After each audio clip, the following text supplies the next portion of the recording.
major part of Besom is actually not about the doing, it's about the being. It's actually about what God does in us before he works through us. And so we've got 3 folks tonight who have been brave enough to come up and say, yes, I would like to share a little testimony about how God has impacted my life through working in and through Besom. So here we have Janet. And Janet, actually, if you'd like to come over to that microphone, then everybody can hear you. Thank you very much. We'd just like to share a little bit of her story. Good evening. I've been doing quite a lot recently on campers, Christmas campers.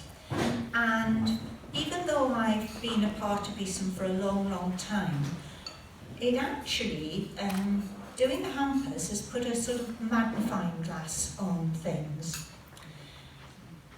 I've got to know clients a lot better, and I've discovered things about myself and about God's faithfulness through doing them.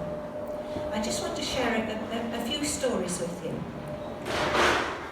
The way our Besom does hampers, and I'm sure lots of you have different ways of doing it, the way we do it is that people, we advertise that we're going to be doing hampers, and then house groups or churches would come up and say, I'd like to offer to do a hamper. And then it's been my job this year to ring clients, and I've got a list of all the clients we've had this year, and so far we've had 140 clients referred to us. So I had this long list, and you can imagine, you can look at the list, and if you were like me, what I did, I was thinking, oh, we've got this lovely hamper, and I know that they do beautiful hampers, and should I give it to... And I came across a girl's name, I'll call her A, and I thought, oh, she's a real tough nut. She's had to be. You know, I don't blame her for that. She's had to be. But she is tough and she'll survive. Now, what about this soft one, you know, who perhaps is struggling more, in my view? And then I looked at another one, oh, she's a tough nut. She'll probably survive. And I was conscious that I was doing that. And God said to me, Janet, ring them up. And I was thinking, oh. But again and again, he kept saying about this particular girl, ring her up. And I rang her, and she just had a baby. The father had left. She had 2 children under 4, plus a brand new baby on her own.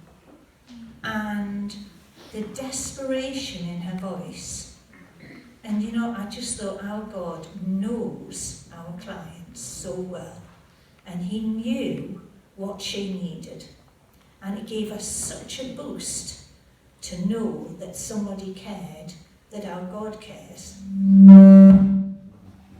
The next one I looked at when I was offered someone offered to do a hamper. I'm going through the list, comes to a similar girl, and I thought, yeah, she's turned things down in the past. She's a, judge.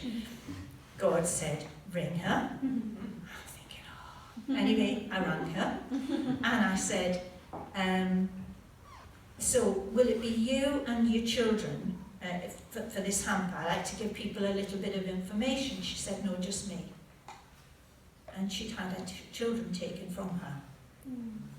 And again, the hope in her voice, that somebody was bothering to ring her. She hasn't actually asked for anything for a little while, but it has been this year, but not for a few months. But I just felt, yeah, God knew beforehand what she needed, and I needed to keep out of that equation. Offered another hamper, rang another lady, and she's a carer for her brother. She doesn't live with her brother, but she cares for him, and he's frail, so we deal with him. And I said, oh, it's Christmas time, we like to, you know, people offer hampers and we would like to offer you a hamper. Deathly silence. Hello, hello. And then you could hear this gulping on the other end of the phone. And she said, can I just run that past you? Can you just run that past me again? Are you offering my brother food? And I said, yes, it's a hamper. You know, they put food in it. And she said, but we've just had the conversation that he has had his quota of food bank food, and he has no money, and we were just saying what's going to happen in the next few weeks. How's he going to cope? And again, God was saying, you know, I'm here, I know your need. And that was a massive witness to that lady about her brother.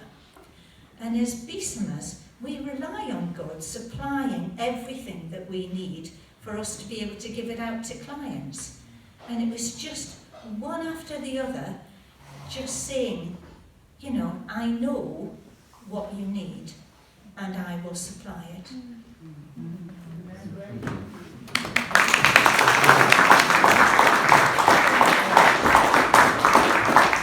Thank you so much, Jane. And as she rightly says, it's not just being obedient in what God is saying, but actually taking life at a pace where you can actually hear what He's saying, first of all. Otherwise, we can be so busy in the doing, we can miss what He's saying.